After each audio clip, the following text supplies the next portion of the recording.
Olá! O conflito entre Israel e Palestina é uma das questões mais complexas e persistentes da geopolítica contemporânea. Atravessa décadas de tensões e confrontos.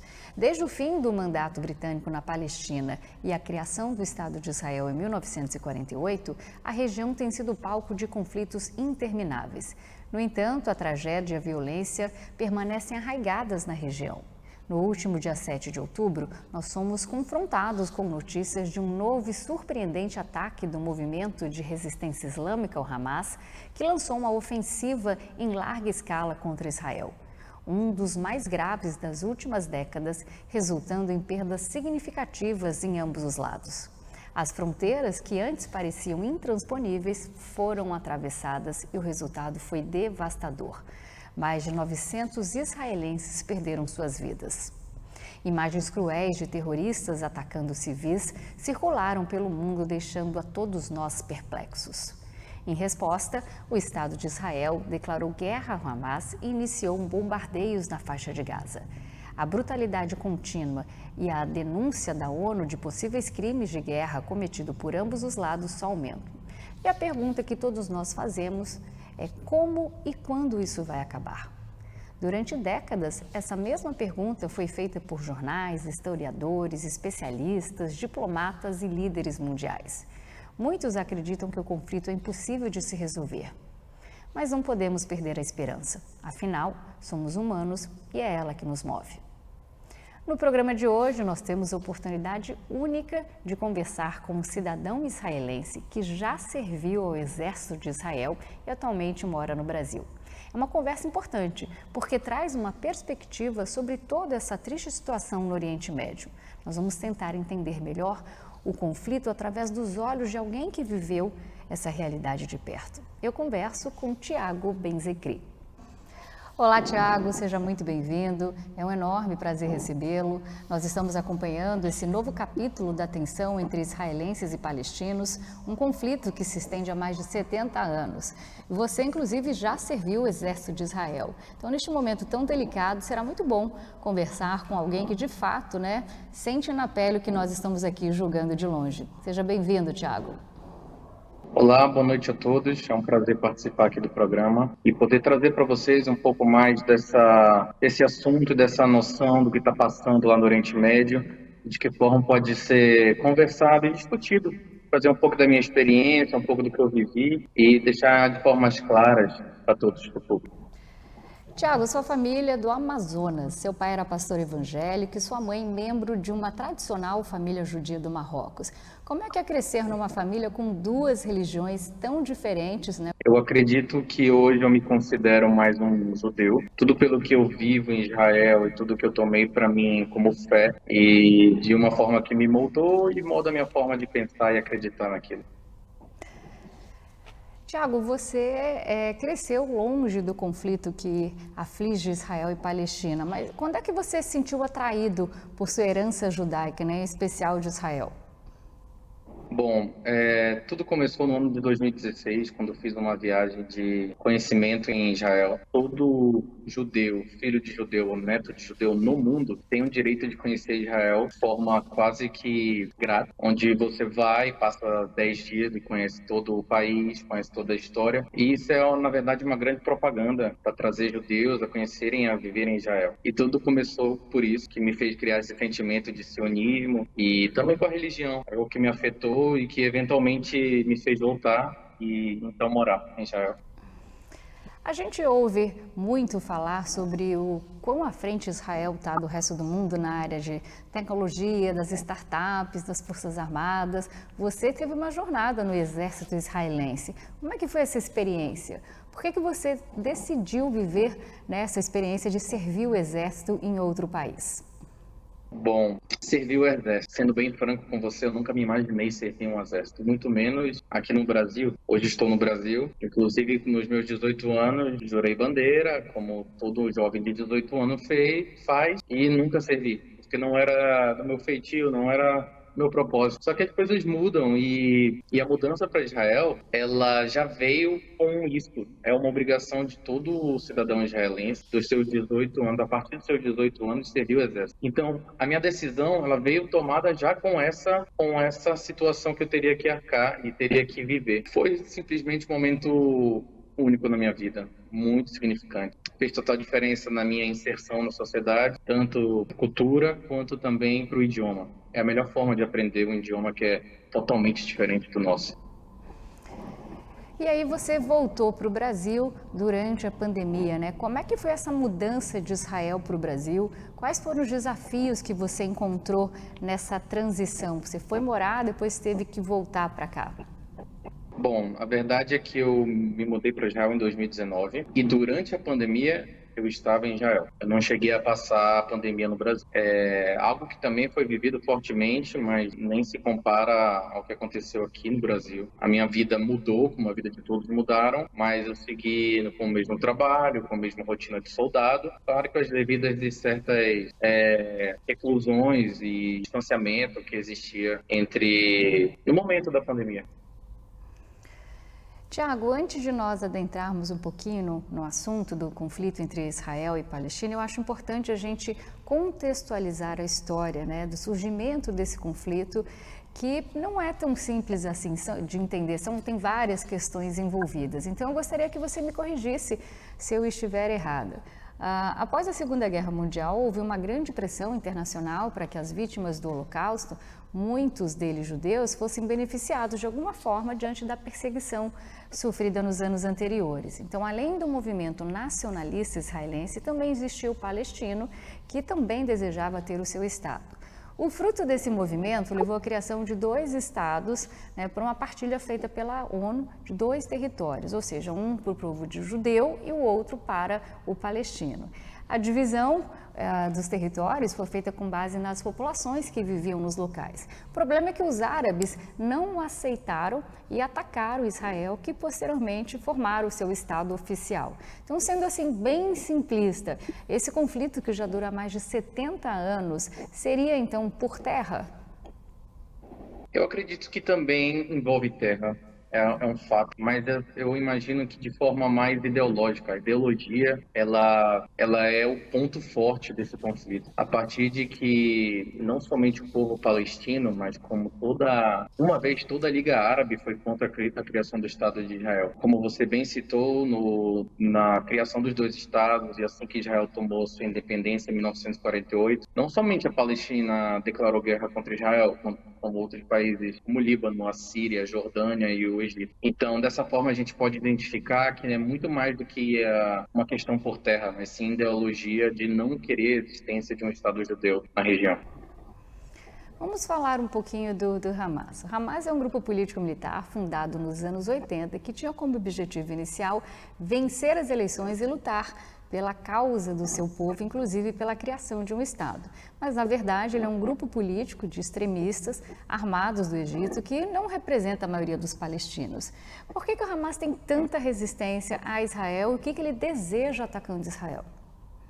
Bom, segundo aquilo que é propagado pelo governo Israel, pela mídia, o Hamas nada mais quer do que a aniquilação do Estado de Israel, a aniquilação do povo de Israel. O Hamas, ele consegue somente ser forte e ter uma influência na faixa de Gaza. Se eu puder contextualizar para vocês, a Palestina é dividida em 2 territórios, que é a região da faixa de Gaza e a região da Cisjordânia. E na Cisjordânia o Hamas não tem esse suporte, não tem essa força, não é o que governa. Então, se de alguma forma o Hamas fosse operante e governante, ele teria que ser também, na sua grande maioria, em todo o país, toda a estrutura do país. Eu vejo que o Hamas, como é bem propagado na mídia, é sim um grupo terrorista. Não tem como julgar de uma outra forma, uma vez que os atentados do dia 7 de outubro foram chocantes. Não tem como julgar, não tem como dizer outra forma do que seria o Hamas. E o principal motivo do Hamas é, sim, acabar com o Estado de Israel e com a população.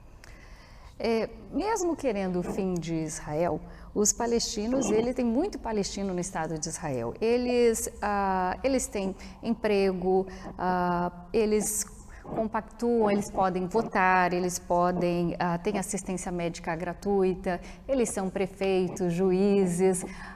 Então, como é a convivência entre palestino e israelenses no Estado de Israel, já que quase, acho que se não me engano, 21%, né, são palestinos que vivem em Israel. Como é que é essa convivência?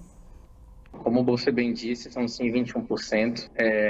Eu me considerando um cidadão israelense, não chamamos de palestinos israelenses, mas sim de árabes israelenses. Essa é a conotação correta. E de uma outra forma, eu sim trabalho com árabes israelenses.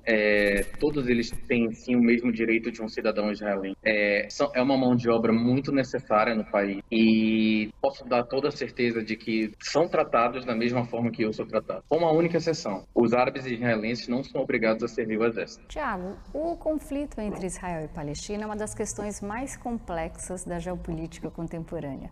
São décadas de tensões e confrontos. A violência, claro, permanece arraigada na região. E como você mesmo disse, no último dia 7 de outubro, o mundo inteiro foi pego de surpresa com a notícia de um novo e surpreendente ataque do movimento de resistência islâmica, o Hamas, que lançou uma ofensiva em larga escala contra Israel. Como é que você percebeu esse evento, Tiago? Olha, nesse exato dia, eu estava voltando de umas férias do Brasil, depois de 1 ano e meio sem visitar minha família. E eu estava fazendo uma conexão na Europa, em direção a Israel. E o conflito aconteceu no dia 7, eu teria um voo dia 8 para Israel. E nesse exato momento eu não sabia o que fazer. Eu não sabia se eu ia poder voar, se o meu voo de alguma forma poderia chegar em Israel. Eu não sabia o que estava acontecendo, não tinha dimensão. As notícias foram se escalando de uma tal forma. Tudo começou com a primeira notícia, tudo que eu recebi foram de foguetes, foram de mísseis lançados em Israel. Algo que já não traz uma boa lembrança. Porém, é algo que os israelenses já estão acostumados. Mas todos ficaram extremamente comovidos, extremamente assustados quando houve um ataque por terra, uma invasão da faixa de Gaza em direção ao sul de Israel, nas redondezas. E de todo o massacre, de tudo que aconteceu, tanto na festa quanto nos kibbutzim, que são aquelas vilas acerca da faixa de Gaza, aquilo pegou tudo de uma forma extremamente de surpresa, ninguém esperava. Foi o maior ataque terrorista contra o Estado de Israel desse século, e isso foi realmente um marco. Pode-se dizer até que o 11 de setembro, para os americanos, se eu fazer uma comparação, é como se fosse o 7 de outubro para os israelenses. Essa é a melhor comparação. Como você bem citou, o ataque do Hamas Israel foi um dos mais graves das últimas décadas e, claro, que teve resposta por parte de Israel com um bombardeio na faixa de Gaza. E isso resultou em perdas significativas de vidas em ambos os lados. Foram cerca de 500 mortos apenas nas primeiras horas do conflito. Como é que você avalia isso, Tiago? É sempre uma laje.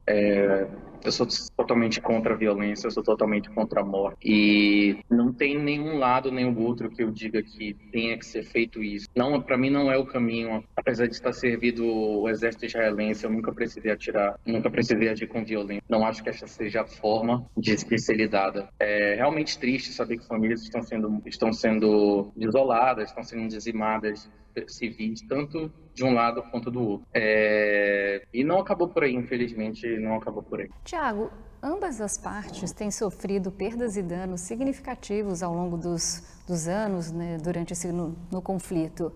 Como é que é a rotina, né, no caso a rotina de Israel, do outro lado da fronteira, sabendo que tem um inimigo à espreita chamado Hamas, que usa civis como escudo? Tentem imaginar uma situação.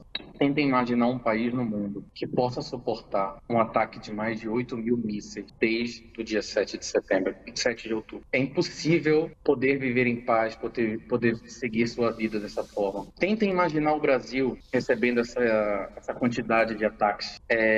Isso é algo fora do normal. E muitas das vezes isso é esquecido pela mídia, não é divulgado. Muitas das vezes e só sai aquilo que é tragédia. E isso entristece muito o meu coração, porque afeta tanto a visão do que as pessoas têm da minha nação, da nação que eu escolhi viver, a visão da religião, daquilo que representa o judeu. E, bom, como eu posso dizer, não existe um país no mundo que possa receber tantos ataques assim e sair ilesos. Isso vem simplesmente porque Israel é capaz de nos defender. Eu usei a palavra ileso e peço desculpa, não saímos ilesos, sempre saímos com sequelas disso. Tiago, Antes do ataque, como é que você acha que as políticas do governo israelense elas afetaram o sentimento de segurança? Né? Você acredita que isso poderia ter levado a uma possível complacência na avaliação das ameaças? Olha, o Estado de Israel, antes dos conflitos, ele estava em negociação junto de alguns países árabes com uma abordagem americana para tratados de paz entre Israel e alguns países árabes. Dentre eles temos o Emirados Árabes Unidos, que é um país que já tem um tratado de paz, onde o israelense pode transitar livremente. E Israel estava em negociação com a Arábia Saudita, que é uma das potências da Liga Árabe. E eu acredito que essa tratativa causou um tumulto no meio geopolítico, trazendo um grande movimento vindo do Irã, que é uma outra grande potência nesse meio do Oriente Médio. Apesar de não ser um país considerado árabe, é um país de grande influência muçulmana, e eles sim têm boas tratativas e relações com outros países da região. E esse movimento partiu como uma resposta do Irã, eu acredito, que sim é um país que está por trás tanto do Hamas quanto do Hezbollah. Vamos falar um pouquinho da política interna. A política interna de Israel, especialmente dentro ali da coalizão de direita do primeiro-ministro, parece ter um papel significativo na preparação e também na resposta de Israel ao ataque do Hamas. Como é que você avalia, né? Você pode nos dar uma visão mais aprofundada, como é que essas dinâmicas, as atitudes do primeiro-ministro podem ter influenciado a resposta de Israel ao ataque de 7 de outubro? Bom, Israel é um país que convive com a guerra anualmente. Eu acho que, de uma certa forma, tanto os cidadãos quanto os políticos e o próprio exército já têm uma própria resposta, uma ação rápida para aquilo que tem que ser feito. Eu acredito também que Israel foi pego de surpresa, apesar de toda a segurança, de toda a inteligência e atuação, fomos pegos de surpresa e sim, ocorreu uma falha. Tiago, as relações internacionais de Israel, incluindo o seu relacionamento com os Estados Unidos e também com a União Europeia, parecem ter um papel importante na situação de segurança antes do conflito. Qual é a sua visão sobre essas relações? Como é que essas relações podem ter influenciado o cenário atual? Bom, Israel sempre foi considerado um apoiador do governo americano e o americano um apoiador do governo israelense. É até dito dentro de Israel que os Estados Unidos é como se fosse o irmão mais velho de Israel, e eu vejo muito bem dessa forma. Tanto na parte de treinamentos, existem bases divididas entre ambos os exércitos, existe o uso de armamento também, que vem de um país para o outro, e a parte com a União Europeia também é um forte aliado, junto de vários outros países. Basicamente, se olharmos de uma visão geopolítica, é aquela velha história que vem desde a Guerra Fria, que envolve todos os países do mundo. Ou você está com os capitalistas ou com os comunistas. Hoje não é muito bem essa conversa, mas a gente sabe bem que existem potências mundiais, tanto os americanos quanto os chineses, e ainda tem os russos, que também são do lado dos chineses, de uma certa forma. Então, Israel escolheu, sempre deixou bem claro o seu lado, e isso nos trouxe até a posição de hoje em dia. Acho que faz parte de todo o desenvolvimento, de toda a relação política do país. Tiago, a gente sabe que guerra é guerra. Mas também é importante ressaltar que ataques a alvos civis são condenáveis, independente do lado envolvido no conflito. Há denúncias da ONU de crimes de guerra cometidos por ambos os lados, o que é muito preocupante. Qual é a sua opinião sobre isso?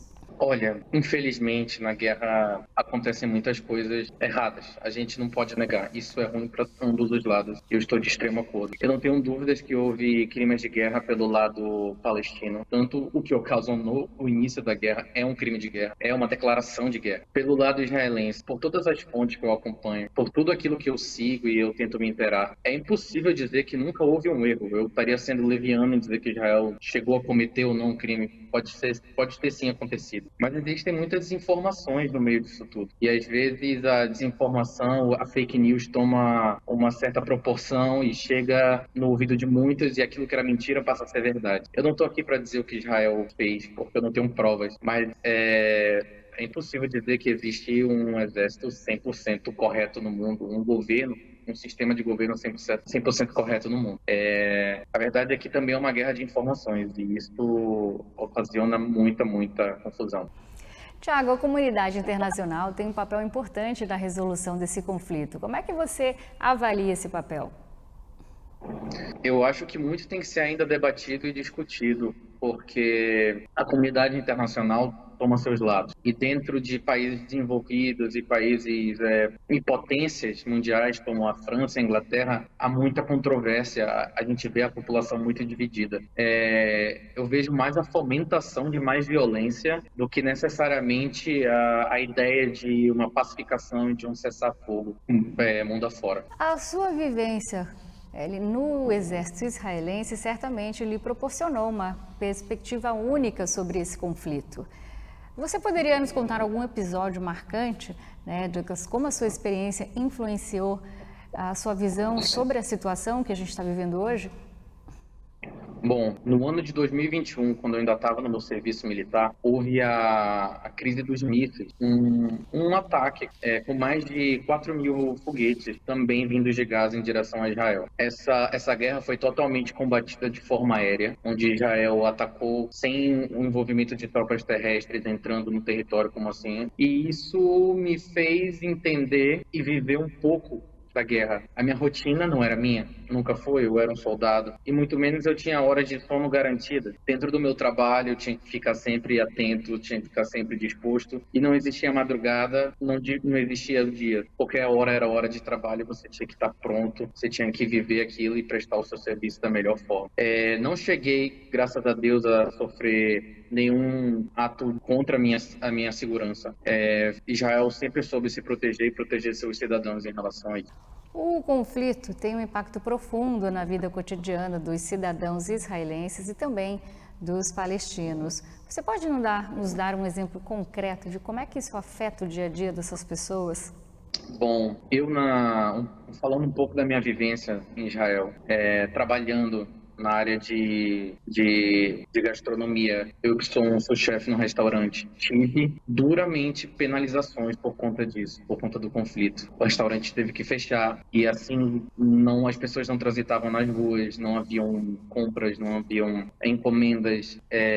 As escolas, os alunos não estavam mais indo às aulas, as aulas todas de forma online. Os trabalhos também sendo feitos de forma remota, no home office, e isso com certeza atingiu a vida de muita gente. Isso falando aqueles que não estão na zona do conflito. Para aqueles que sim estão em zona de conflito, os habitantes do sul do Estado de Israel, esses tiveram muitos deles que sair de casa. O governo teve que bancar hotéis na região central e numa região mais pacífica para as famílias. Aqueles que perderam suas casas e que as suas casas estão em áreas, em zonas de perigo, tiveram que sair e abandonar de uma certa forma. Então, sim, essas pessoas sofreram muito. E como é que você acha, Tiago, que a sua experiência pode ajudar os brasileiros, nós brasileiros, a entendermos melhor a complexidade desse conflito Israel-Palestina?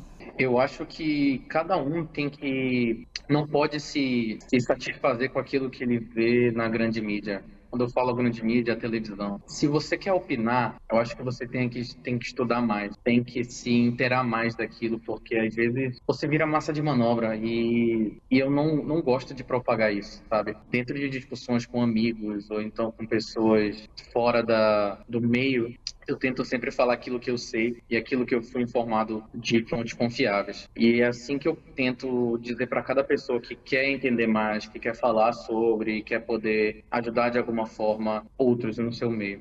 Tiago, por enquanto o futuro do conflito entre Israel e Palestina ainda é incerto. Você acredita que existe uma solução viável?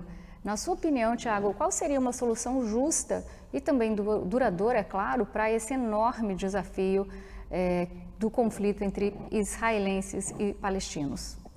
Bom, eu sim acredito numa solução justa para ambos os lados. Eu acredito que a paz possa prevalecer. Eu confio nisso, algo que faz parte do meu pensamento e esse seja o caminho para uma solução justa entre os dois. Tirando isso, também acredito que o Estado palestino ele tenha que passar por um processo de democracia, onde o Estado seja soberano e que ele possa exercer a sua função. Algo que não acontece no momento. São algumas formas que possam ajudar a prevalecer de uma forma justa a paz na região. Tiago, muito obrigada pela participação.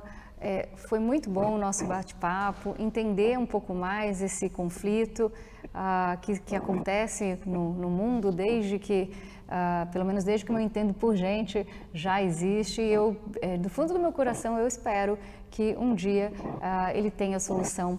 Muito obrigada pela participação, Thiago. Eu que agradeço, muito obrigado pela oportunidade de estar aqui e passar um pouco do conhecimento e da vivência daquilo que debatemos, que vimos hoje. Muito obrigado. Obrigada, Thiago. Até mais.